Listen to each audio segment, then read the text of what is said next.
Welcome to Global Risk Community Chat. Today, our guest is Levar Jackson. I'm very happy to have you here today, Levar. Welcome.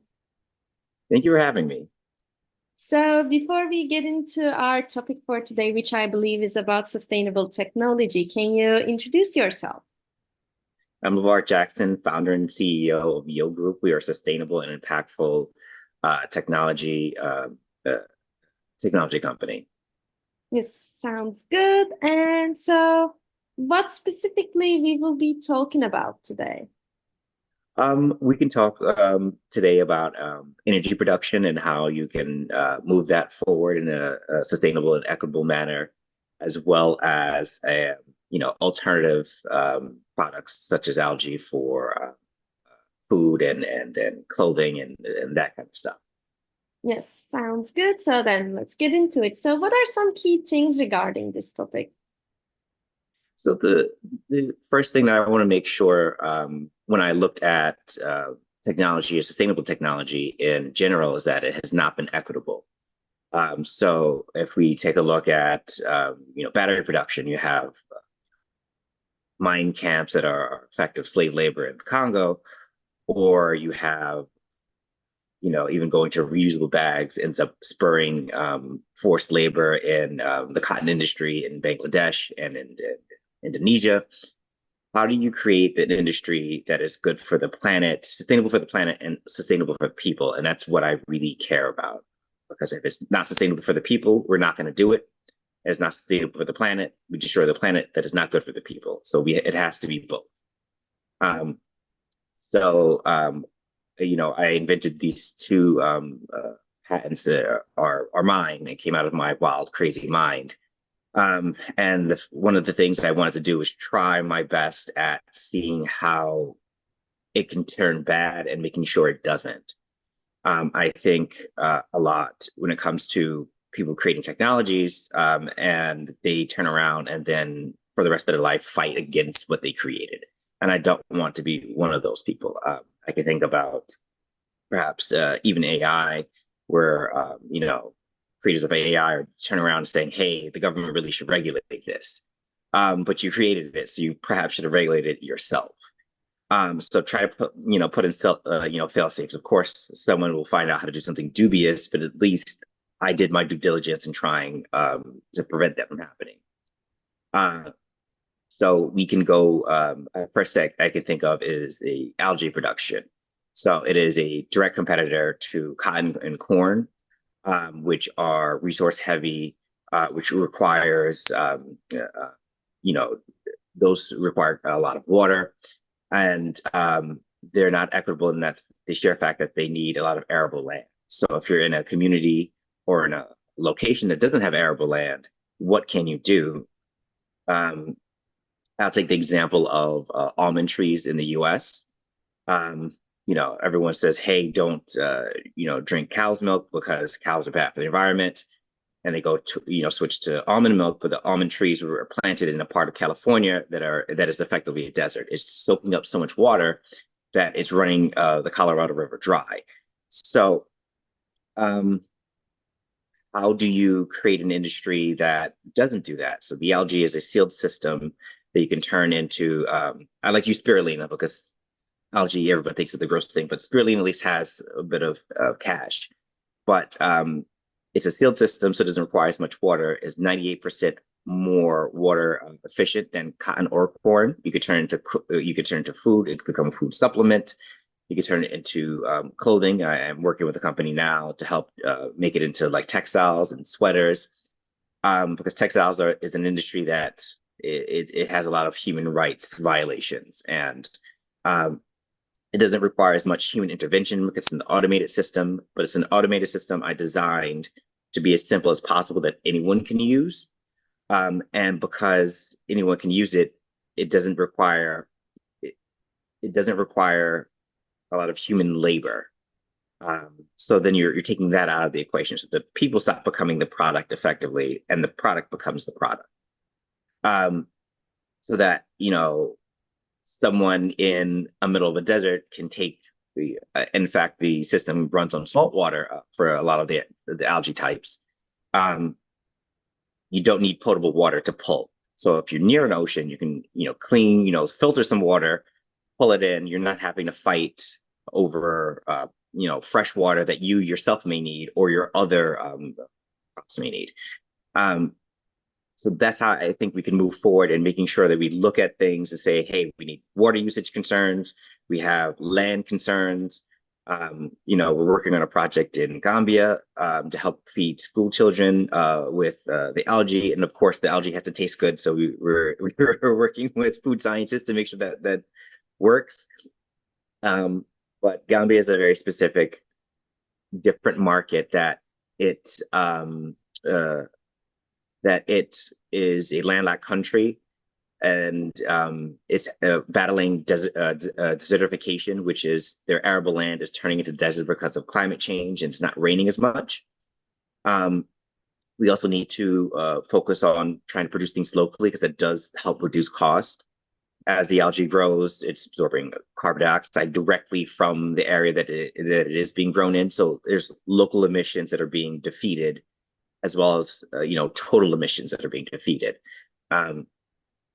So equitable in food, equitable in clothing, those things that we need. It helps a lot out with communities. Then of course you can go onto the energy side because you do need heating, cooling, and electricity. And how do you provide that in a way that doesn't damage the earth or the people?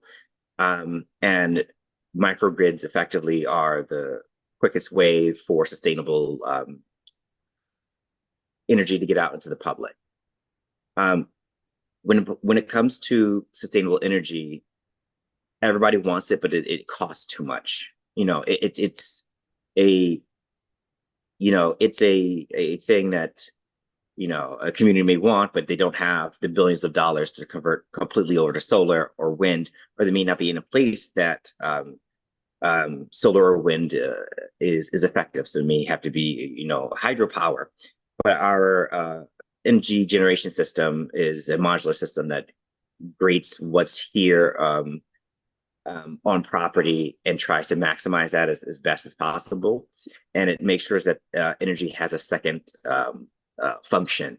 So if the energy is coming from, so if there's any excess something, it should do something else before being wasted. Nothing should be dumped out into the environment because of whether that's heat, whether that's cooling, whether that's electricity, nothing should be dumped out into the thing without having a second life effectively.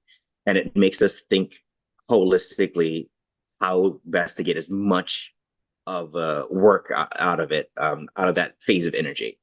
Not changing energy phases. So if there is heat available on property, small, you can maximize that while taking away some of the electrical production, because what ends up happening is that you have hot water, you need hot water, you're creating a lot of electricity, that electricity from solar panels are DC, and then you are then changing that DC to AC, and then that AC energy is then changed to heat. You're losing a lot of potential energy in the conversion of power. So we are also very fixed as people to point efficiency, because it's very easy to point out. So you say this solar panel is 98% efficient at creating electricity from sunlight, but it's 100% inefficient or wasteful at that heat energy that hit that roof. So perhaps metering that out and having a solar heat collector on the roof to provide all that heat, and it becomes a straight line. So you're not converting heat into something else and then back into heat, it's straight into heat. So I think it's a good way of being sustainable and being productive. But it also allows the electricity to go to the community more. So if you have a property, you're not using a lot of electricity because all of the needs are already met, particularly for heating and cooling. So that's where our biggest cost now. So LED light bulbs have done a revolution in energy usage. Our heating and cooling has not. Of course, the heat pump is fantastic, but it's still dumping heat outside. It should do something else besides that. Pre-cooling rooms with cooling wells. That's a fantastic thing. The world's heating up. Heat waves are happening more. How do you help offset that? That doesn't require electricity. You know, you live in a house and you're like, you go into your basement and it's cool.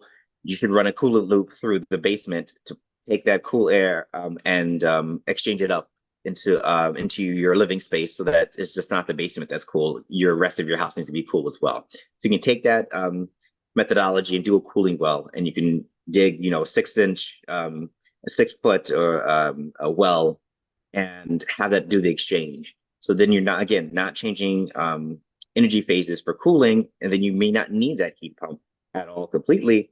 Or if you do, you can use very little electricity to, push it over the line. So going from, 20 degrees to, going from 30 degrees to 20 degrees is a huge jump compared to if you went from 22 degrees to 20 degrees.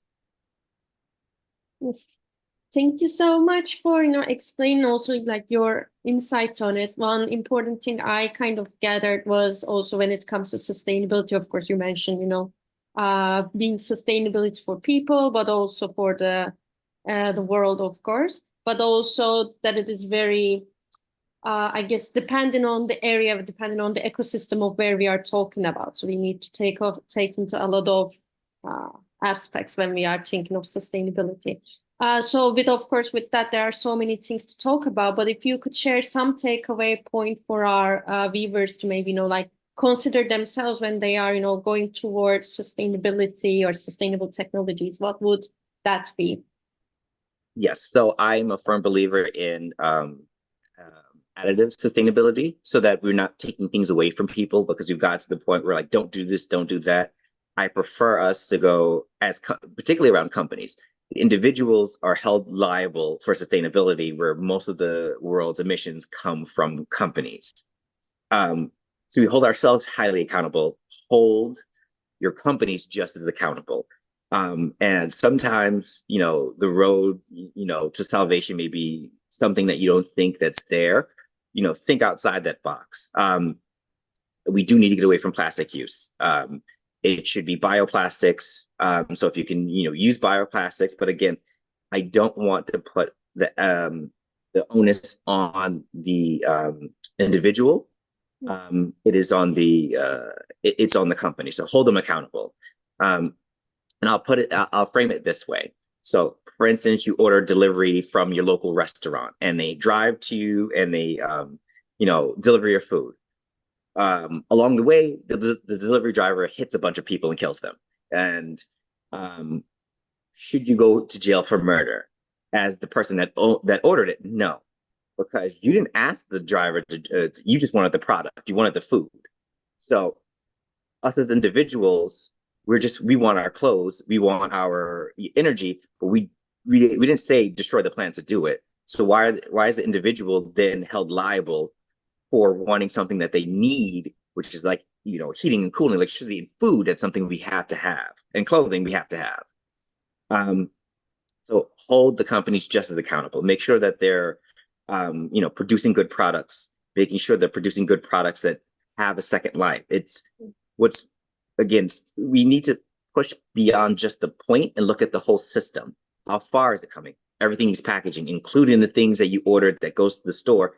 Those are also in packages. So the little box you get of shoes isn't in a big box of shoes that's in a bigger box that's on a ship when it gets shipped over. So it's packaging as well. And the only people that really have insight into this are the companies because they keep that hidden. I don't know what kind of box that it came in. Was it a reusable bin? Was it a metal jug on the ship? How was that made? And that's why I say the companies have to be liable just as much as the individual. Yes. Well, with that, thank you so much. I completely agree as well with that term. Like we should do our best, like not use single-use products and like try to maybe source our stuff from, local, sustainable, companies and so on. But yeah, there is a big role when it comes to big industries, big companies as well that they should handle when it comes to sustainability.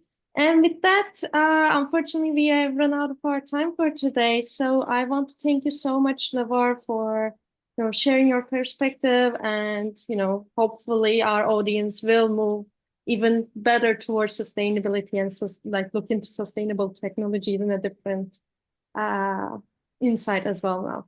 Thank you.